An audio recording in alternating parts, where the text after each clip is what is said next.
My name is Abigail Opiah. I'm B2B editor at TechRadar Pro, specializing in web hosting and website builders.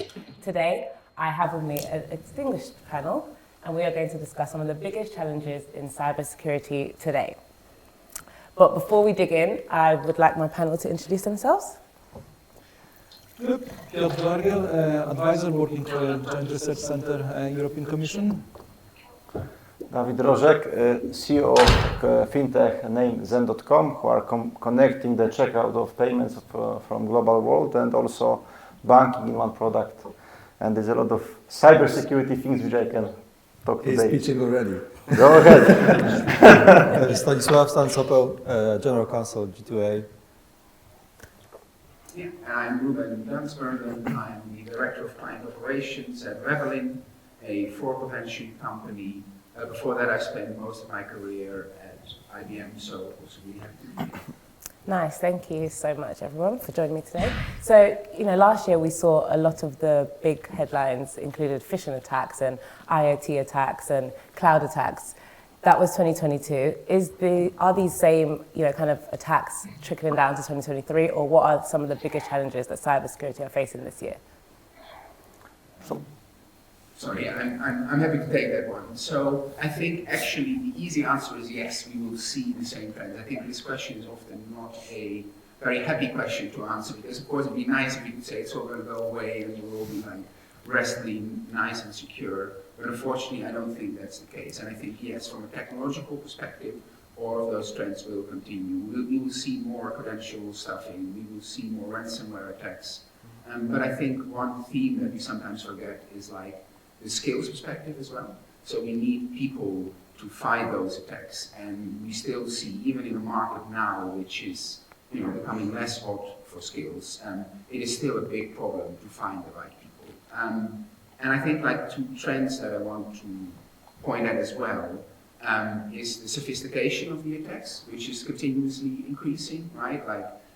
Because more and more is happening online, there's also more money to be gained online.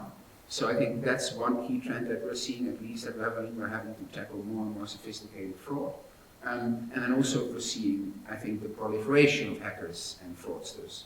We just see more of it, not just what we're seeing or in the data, but also I think if you look at culture, it's really interesting that TV series or films used to be about the mafia, drug trafficking, narcos. Now we see loads of them about hackers, about fraudsters, from Mr. Robot to the Tinder swindler.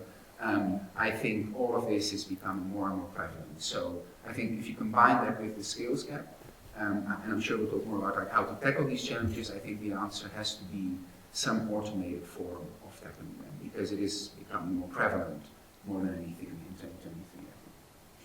I think speaking on skill set, there's a lot of talk about ethical hackers and companies kind of deploying that into their system. I don't know who wants to take this question, but how beneficial would it be to deploy an ethical hacker, and will that be a way to get in front of the game? So I'm happy to jump in there as well, because I think it's probably twofold. So if you look at us, then yes, we actually use them because obviously as a fraud prevention company, we have a lot of data for our clients. So our key focus is to make sure that that's secure, and it's really helpful. There's only so much that you can do to check your own homework. So for us, it's really helpful to have others look into and see, what's going on. And then I think another thing that for us is key is that when we're also, I guess, trying to be our own ethical fraudsters and hackers by going on the dark web and just seeing what's out there, because obviously we see a lot from our clients and from our merchants, what's the problem and what's going on, but we can also see it directly on the dark web, see what's being offered as a service, fraud or hacker as a service is really becoming a big thing. And so for us it's really twofold. Yes, we use them to check our own systems, but also we use sort of our own, I guess, ethical fraud to see what's going on, so that we can try and stay as much as we can ahead of the game. But I don't agree with the colleague, because how we can connect ethic with hackers at all? It's like connecting water and fire. So this is something what I am trying to understood from the user perspective. Okay, we can always say that some kind of elements that you are not happy from, let's to say, what you buy. So you can make the dispute, but for me this is not hacking experience. It's like a shopping experience which you can have good or not, and later rate the product or the shop or not. So I would don't compare this kind of wording together, because this is like totally different environment. So good environment to make ethic is when you're buying something, or if the company is ethic. But let's not make this kind of misunderstanding for all of us that hacking and making the ethics I give you the voice. Give me a second. And after that is like for me this is strange. So please, Peter. If you have different opinion, I'm more than happy to hear. Do you need ethical hacker on board in your company? Or some kind of ethical hacking activities? I believe me as a company, I should make all of the experience and knowledge, and also the experienced people. Not only you, maybe you will just use the services of the company like our colleagues. I hope so. So your answer is yes. But Ravelin is the ethical hacker for you?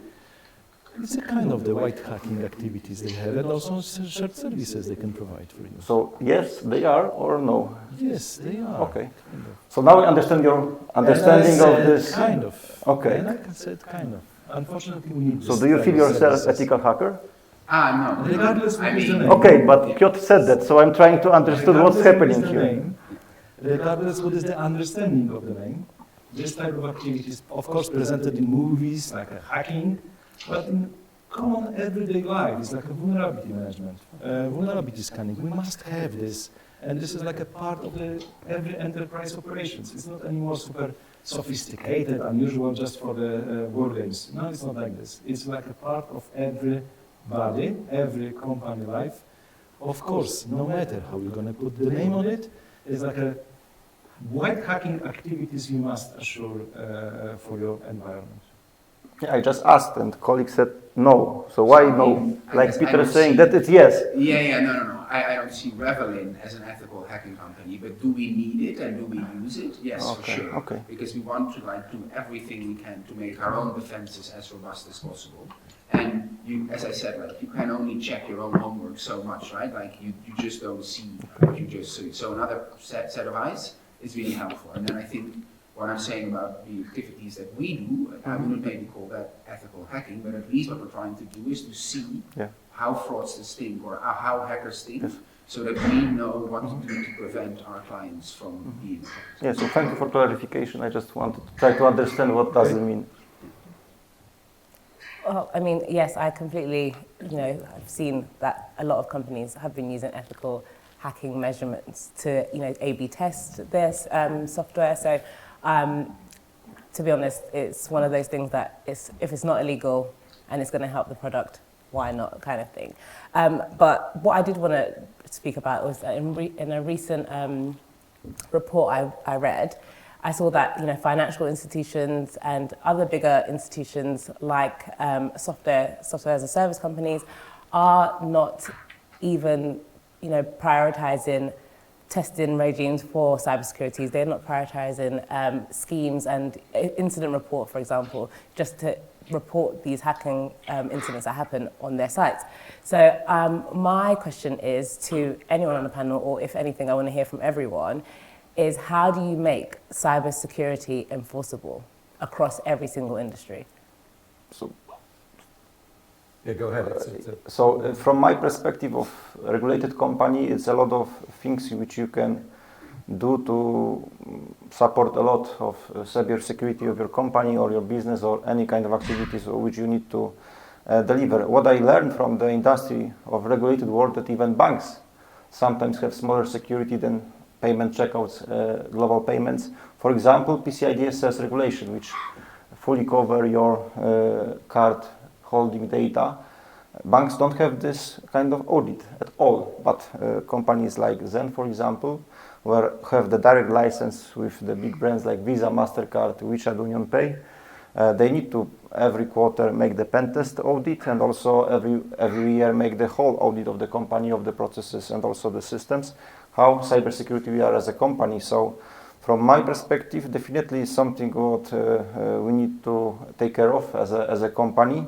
And also e-commerce even these days have the same regulation, because even if I provide a service, for example, to G2A, the company like G2A also make their own PCI audits, which they need to cover to be sure that even the customer is more and more protected. So from my perspective, everything what I show as an example is to be sure that the cybersecurity in the company sometimes on the e-commerce are bigger than banking.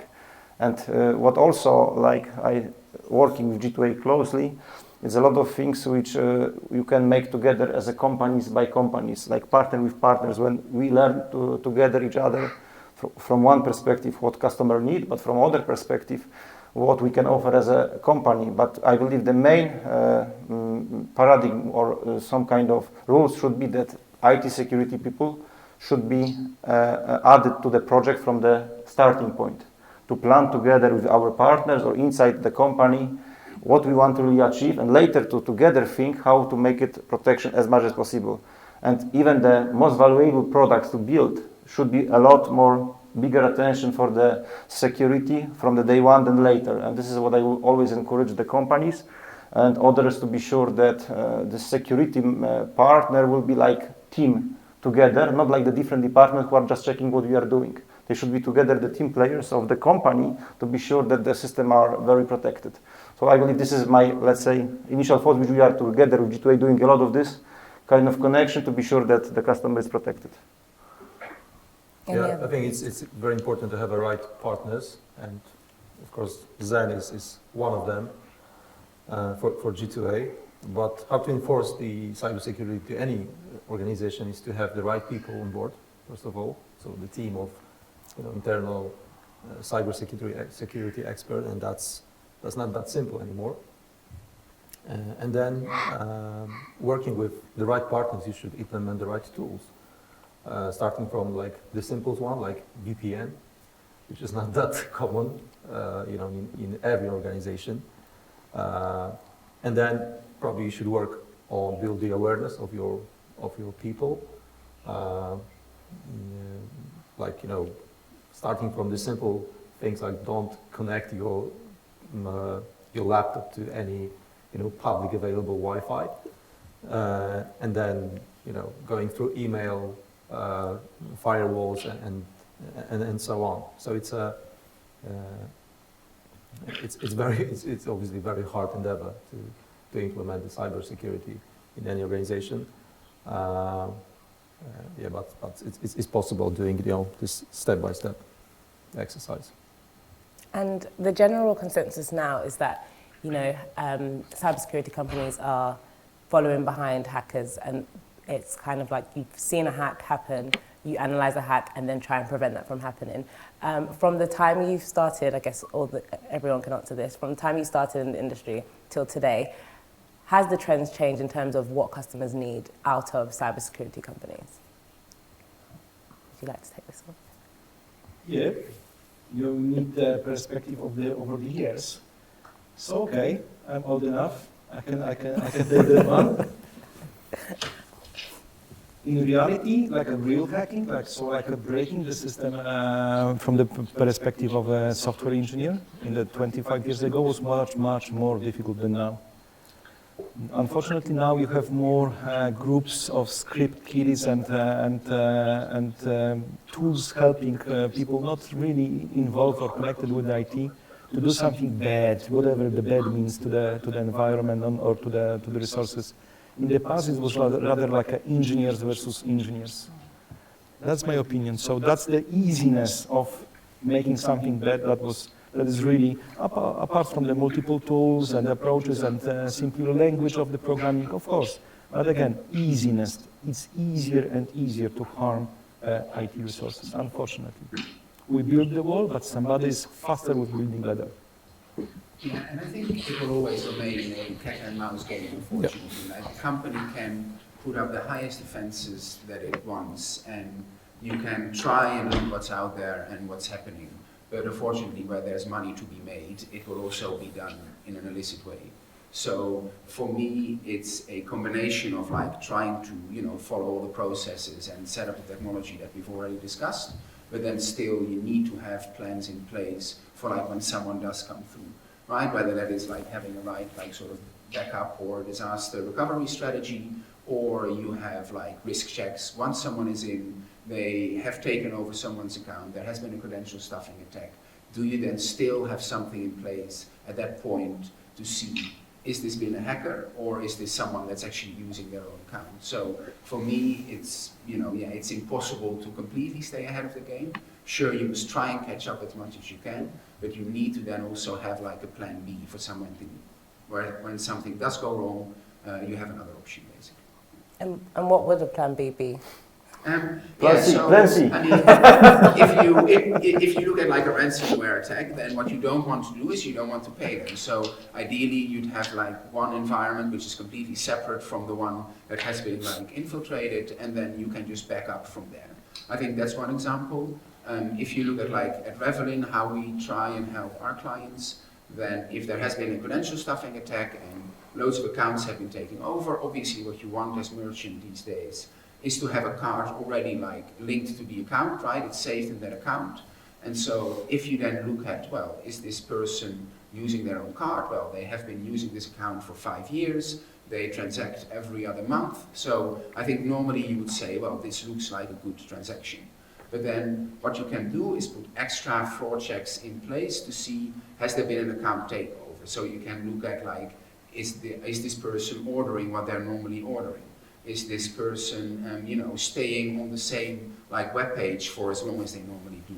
Do they normally copy and paste things, or do they type in things that they want to order? So I guess the plan B is once someone is in, you can still then check, is this like a hacker or not? And so that for me is at least what we're seeing a lot more in the market, is that yes, you can try and do two-factor authentication and loads of other security elements, but that's also gonna like scare away the good customers. So what's better is to actually make sure that like you can still have people come in quite easily, but you try and filter out those that have done so in a malicious way. Yeah, but the same importance, despite that customers could be potential hacker, it's also important about the core system inside, and I believe this is even more important to protect, that all of the money are fully secured and safe environment, and you have more layers of the security of some specific process like card data.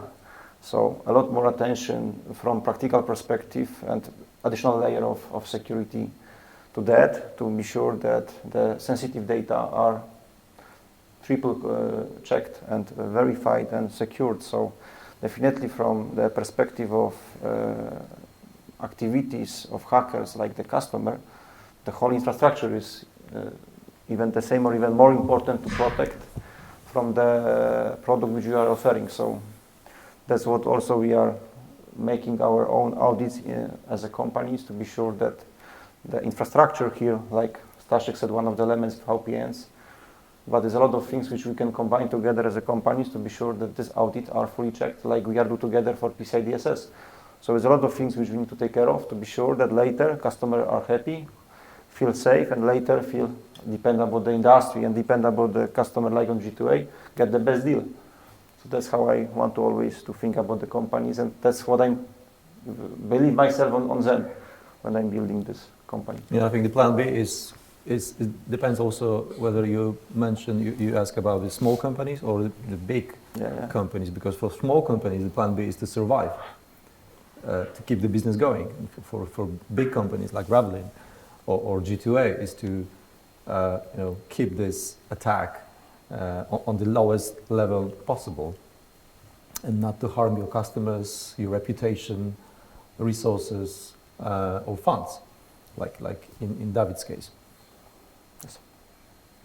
I completely agree in that sense. We've had a lot of talk about OpenAI. I know that it's, ChatGPT and all these other buzzwords are flying around, everyone's using it, everyone's talking about it. In a sense, it could be an advantage, but I don't really want to talk about this since we're focusing on the challenges. But I want to see and hear from you guys about the disadvantages of OpenAI in the cybersecurity space and whether it will do more harm than good in the future. Because the access you have is the same access that the hackers have. And as the technology becomes more sophisticated, it just breeds more room to, I guess, hack better. You should be not using just OpenAI. This is any AI, artificial intelligence, not just one, not just the most sexy, not just the most hype that we are talking about because it's popular and it's fresh and brand new, and we are just interested because of And the for free. media. And so far for Yet. free. You're gonna be Yet. yes, we share the common thing, definitely. Usage of the external modules of the artificial intelligence versus your own environment, it's a risk itself. If you are able to understand this, good, you can go and implement artificial intelligence-based security tools. If not, unfortunately, be careful. This sword is two sides. Be careful with this. It's the same story like many companies, they were just protecting and really stopping usage of the Google Translator because people were just putting all the company materials to translate, and those were sensitive documents sending outside the network in a most stupid way possible. Unfortunately, that was the case. The same story can happen right now. Sophisticated artificial intelligence tools, not trained by you, so taken from the vendor or taken from the market, or even taken from the bodies responsible for the sector, like a PCI DSS framework. Yes. I will also not trust for this one. We are in the place where we are protecting our own resources, so we have to be reasonable and aware what we are protecting and what is the risk of the tools that we're inserting into the environment. So did you do a lot of testing before that to figure out that, you know, this It's problem not that happening? easy like testing, because please remember that to develop artificial intelligence to be fully working, to test this, to remove bias, to set and fine-tune, it is sometimes the budget that you cannot afford. You have to take something from the market. And here comes the problem. I agree here with Piotr that this is like the fork or sword, that you can with fork eat the food or kill someone.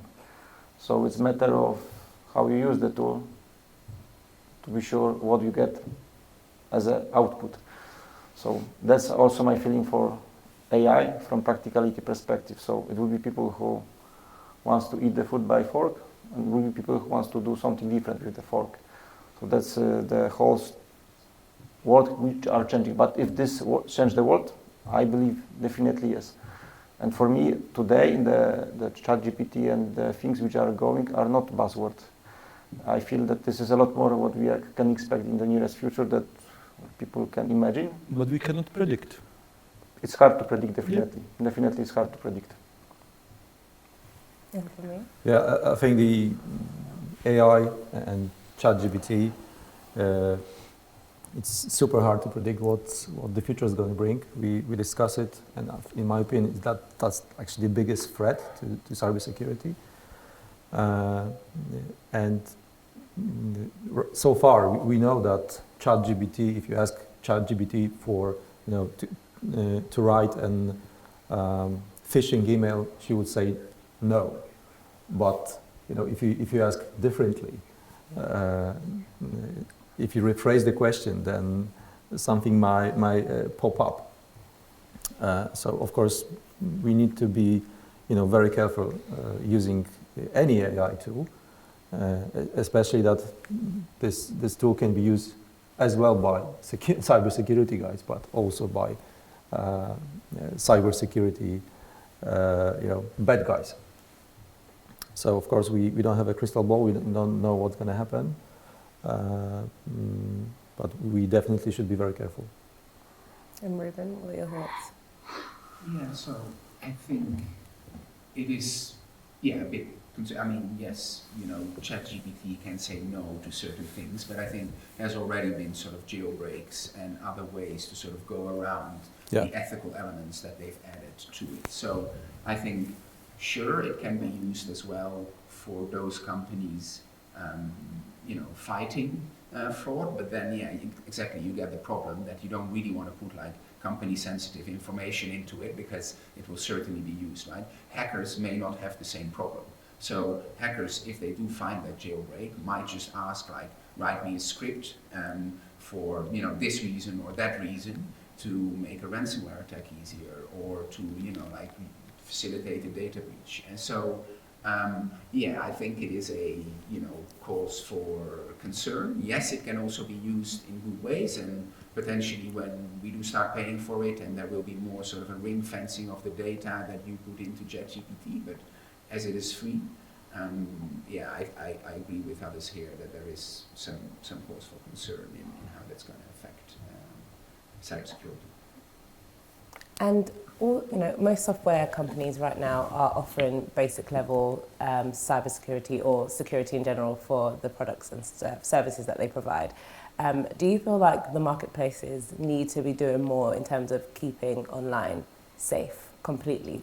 I mean, you can't be completely safe. It's like matter what we are talking here is hackers improving. So we also need to make more as a company, as a additional company, like third parties, like Peter or colleague here providing. So it's like definitely it's the constant journey for companies and for hackers, and you don't have one pit stop which you can just stop. No, you need to constantly improve, because this kind of competition, I would say competition, this matter growing by themselves every day. So no, we shouldn't stop. It should be like definitely always you can do more. And on this war, it's hard to measure what is the output that you are doing this good or bad. Maybe if journalists say about your company that you have some kind of breaches, that you mean that you're not making enough. But maybe if they don't say anything, we could say that the company are okay on this matter. So this is hard to define where is enough, as long as everyone competing, and hard to get the measurement statistic here. Yeah, I think you can always do more, right? In case of marketplaces like G2A, the responsibility is even higher, because you have two type of clients. You have your customers, user who's buying the product, but also you have a seller. And without the product from the seller, you can't have buyers, right? So you need to protect both sides of the transactions you have. And sellers, as a professionals, they expect more from you, because if your marketplace is not safe, then he can change the channel of he's using, go to another marketplace and don't come back. So I think, of course, we should do more. We have more responsibility than any other e-commerce platform, and that obviously affect or apply to cybersecurity measures as well. Speaking of doing more, what can you do more? It's easy to say, we can do more, marketplaces should do more, e-commerce should do more, financial companies should do more, but what is more? From my, maybe, please. Yeah. No, so I think what I would say is that, first of all, I guess the easy thing is indeed, yes, you should do more. I think one other thing that's maybe a bit trickier is, why you should do more, especially in these economic times where it's a little bit not so anymore. You do more with more, but you have to do more with less. Right? And then I think one of the first things that often gets hit is to do things against fraud, to do things against cybercrime. While actually I think that's a terrible idea, right? I think you've already touched on it, your reputation, your customers will go elsewhere, and also your costs are increasing. If you have to constantly refund chargebacks from clients whose details have been stolen, even if it's not your, it didn't happen on your website, it still has a reputational effect. So I think, again, we should not just think about big, cyber attacks or big data breaches which make the news. It is also on a micro level. Everyone that it does happen to on a personal level will remember your company and go somewhere else. And so together, that can be a problem. So I think that's the why, but then exactly the how should we do more? I think also there, an easy answer might be, let's just raise the defenses. Let's just, have everyone do 5-factor authentication. Everyone that pays has to send a video with their credit card next to them, but what's going to happen? No one's going to buy at your website anymore. It's just too much of a hassle. So if you look at the partnership between G2A and Ravelin at the moment, it's really focused on how do we, stop the bad guys, how do we keep out fraudsters and hackers, but make it as easy as possible still for good customers to come in. And so the way that you do that is to still have a very nice way for them to check out, but then at checkout have a very quick check in which you take on all of the data of all of your customers. You see who've been fraudulent, you see who've been good, and then you have a machine learning model see, is this person likely to be a good customer, so let's let them go through, and let's block the ones that, yes, they've been very easily gotten through to the end, but actually we're pretty sure that they are a fraudster. So for me, like, that's what you can do more. You don't necessarily have to like raise your defenses, but you can still let people in easily, but then do a risk check at different points in that cycle to keep out those that are trying to steal money from you.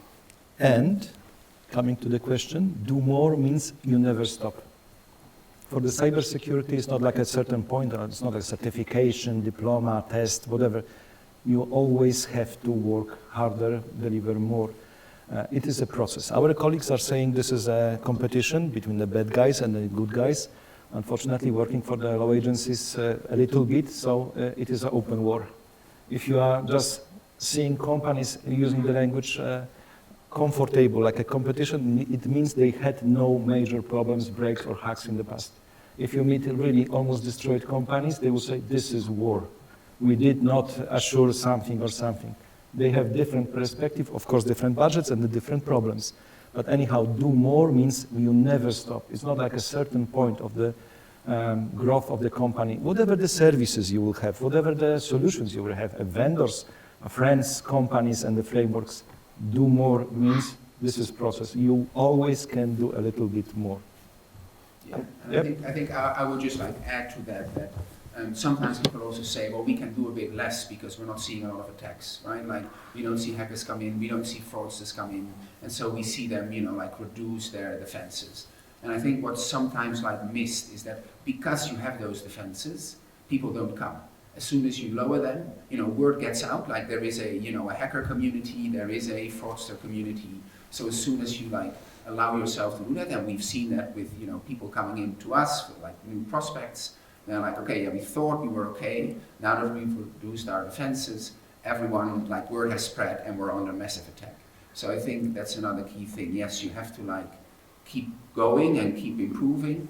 And also, if you think you don't, you will soon find out that you will still need to do it. Yeah. Painfully.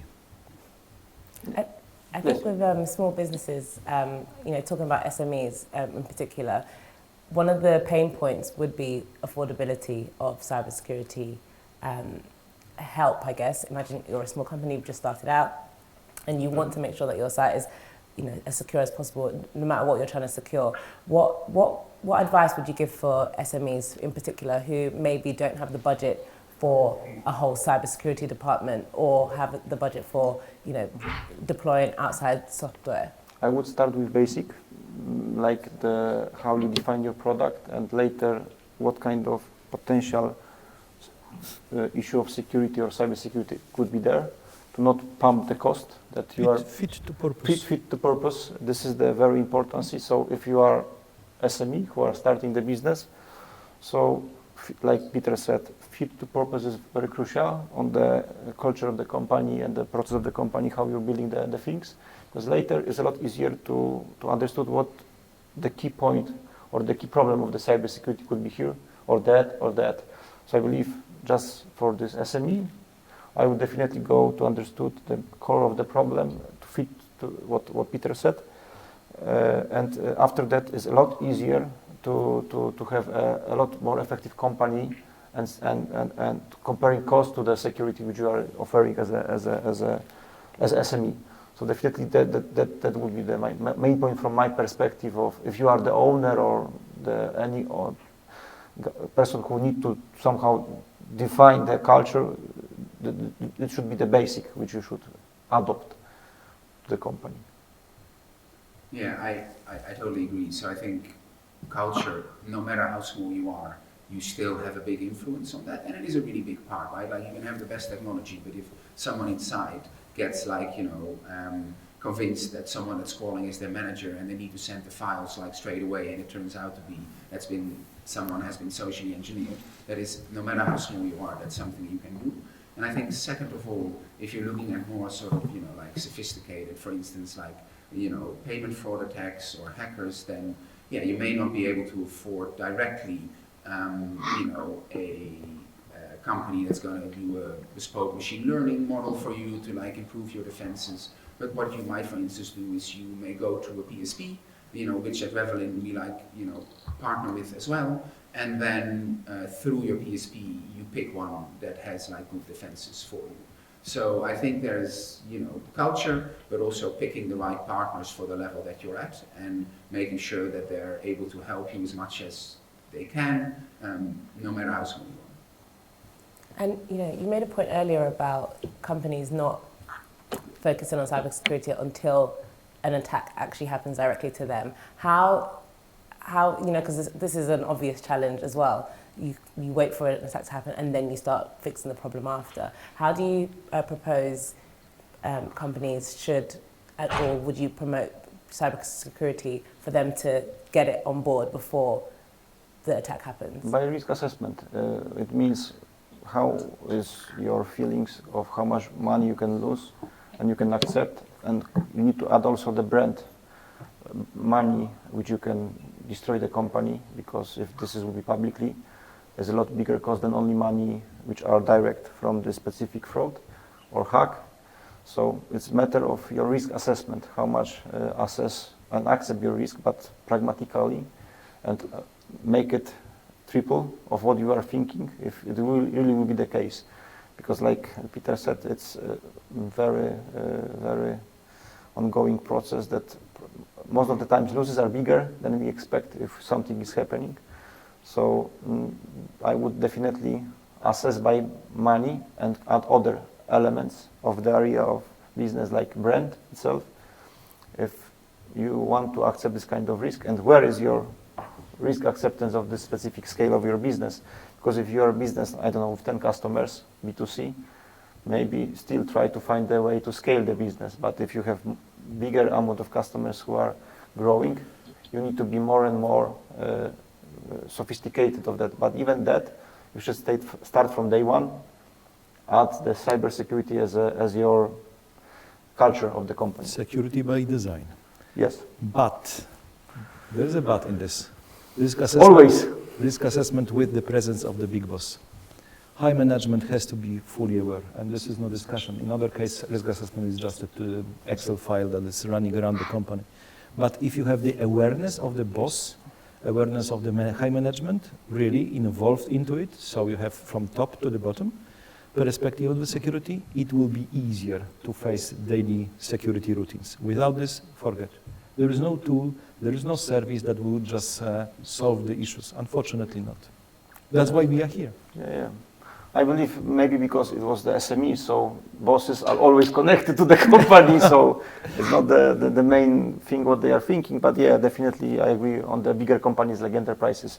Not agrees with me. I don't know. Not always right hand on the left hand. Yeah, on the big. Maybe if you want something to disagree, I wouldn't say this kind of big word like war, because war we have around our Rzeszów city, so it's like not this kind of, I wouldn't say these big words for this hacking experience, because here you can lose only the money, and here you can lose the life. So semantic, but okay, accepted. This is the, thank you also accepting and with me something. Thanks. Yeah. And I think what I would say is that, yeah, I mean, if you're really connected with the company, sure, but if like the entire company is skeptical that they're fine, they've never been attacked. I mean, we see that as well, right? Like we see, maybe companies that are growing quite fast, or that are, splitting off from their mother company, for instance, and they're like, oh no, we're fine. And I think what for us really helps is for them to have a chat with someone where that's happened to, right? So sure, if you as a CISO aren't aware, then maybe you need to wonder like what you're doing in your job. But like as a CEO, right, if you're not aware and you think you're fine, we are more than happy to like have you have a conversation with one of our other contacts where something has happened, right? And often I think those kind of stories are the most powerful way for these organizations to realize that what they think won't happen to them is very real and it can happen. Yeah. And do you think it's important for companies to not just focus on hacks or attacks that happen locally but globally? Because I saw the US right now implementing certain things for Russia and China. So I think a lot of companies could focus on the bigger picture, the hacks that are happening internationally that could affect them. How important do you think it is? Internet don't have borders, so I wouldn't say that this is something locally or internationality. For me, internet is one big world which everyone can participate. And so I wouldn't diversify if this is local or not. It's everyone is connected to the internet. Yeah, and unfortunately, there's many pieces of code registered on a GitHub that are just coming from Russia, and we know that Russia right now is during the war. So this is like a pure danger, really pure danger. People are just not aware of this, and it's like a passive, but slowly, not passive. Slowly, people are having the knowledge and awareness about the scale of this problem. So it's like we don't know what is there, but we shall treat this as a risk, really existing. Yeah, and I think what I would add is that, I mean, obviously because of the unfortunate political events over the last year, yeah, the focus is now really on state actors, and that is a very real threat. But what we're seeing is that, yeah, what I mentioned briefly before as well, is that more and more sort of, unsophisticated hackers are picking things up as well. Right? There's documentaries, there is like YouTube videos, there's all kinds of things that are talking about, I'm not saying that that's necessarily the cause, but it is showing that it is becoming sort of easier for someone that is 18 years old, that is in their attic, and they're just going to try a few things because they think it's harmless, right? And so I think in that sense, yes, state actors, they are doing things that we probably don't even know yet what they are doing, but I don't think we should lose the sight of all the, little players trying to get in, because it can be sometimes too easy even for them. I regularly think that when I'm watching documentaries or crime documentaries and they show either like how people kill someone, I'm like, well, why are you showing it to the rest of the world? That means they're all going to have the access to use these tools. But yeah, aside from that, I think it will be important for each one of you to explain and, round up how you plan to prioritize cybersecurity in 2023 and beyond. Who wants to go first? I can go first. So first of all, we're going to build this 3 pillars, like I've mentioned before. So invest in people. We want to hire more people to our cybersecurity department. We have increased their wages, unfortunately, a few months ago, because it is necessary. We just had this one guy who was trained for 6 months in our company. So he was like a junior, and then he got an offer from other company, and he got like 100% more money. That's like insane, because he was a junior. So definitely we need to invest in people and make sure that they are motivated, aligned with the company strategy, and definitely we're going to work with the companies, with the partners who are going to do some pen tests, red teams, stuff like that. And we want to look carefully on the AI side of cybersecurity, definitely. So for me, in Zen is like the part of the culture. So this is like daily basis topic which we are empowering on the teams and on the designing of the product. And so we constantly improving it, but this is matter mostly that this, for me, this is the culture. It's like when I'm drinking the water, I need to do it the same I'm doing with cybersecurity. So for me, it's a part of the culture, and constantly we are challenging ourselves inside if we can make something more. Of course, increase the salaries if needed. Always, for the best people, you need to pay more than even the market. So definitely, this is part of Zen inside the company, because we believe that people can, of the weakness of the team players, and after that, one person sometimes make you 3 times better job than 3 others if they are not so engaged and passionate to what we want to deliver as a company of this Zen for the customers. So. Yeah, for me, this is the part of the culture. So if we want to make some kind of additional systems or additional partner to just compare sometimes which are better for this kind of specific problem which we have in the definition of potential problems. So we adding one more partner to see and compare who will be the better ones. And always we need to probably research the market, what's new coming, and also what kind of partners give new potential solutions which can even improve our ecosystem and our service for customers. Yeah, I think, I agree with all of those points, and I think those are things that Ravelin is working on as well. And I think just from our perspective, what we're doing as well is just branching out into different things that we can prevent. So, I think, for instance, with G2A, we're working on payment fraud and attacks there, or you mentioned like credential stuffing, those kind of attacks. But what we see more of as well is refund abuse and refund fraud, right? Where, again, as a service, people on the dark web offer goods that they will buy, that they will then sell to whoever is buying it from them for maybe half the price, and then they will act to the company they bought it from that they're returning it, right? So again, we see online these kind of like new ways of figuring out how to game the system. And for us at Ravelin, that's for instance where we're seeing a lot of traction. So for us, yes, it's about culture, yes, it's about like protecting our data, but it's also helping our customers find new ways of cybercrime that we're just seeing in the market is very high in demand. From my perspective, advising to my customers, definitely protect your people, protect your skill set, protect what you have, protect aware assets, because this is like a really extreme, the value is extreme behind. Introduce as many tools as possible. No, never like this. Introduce one vendor. No, never like this. Stay somewhere in between. Reasonable amount of partners, never one, unfortunately, not even the most popular, not even the most intelligent, or not the most artificial that you are seeing in media. Stay with this and stay with the best practices. Anything that is unique is always the pain in security at the end. Not picking one, is it because of different perspectives? So one might find different sources of information, different areas of expertise. True. I mean, both of you spoke about people and protecting your people and the talent pool.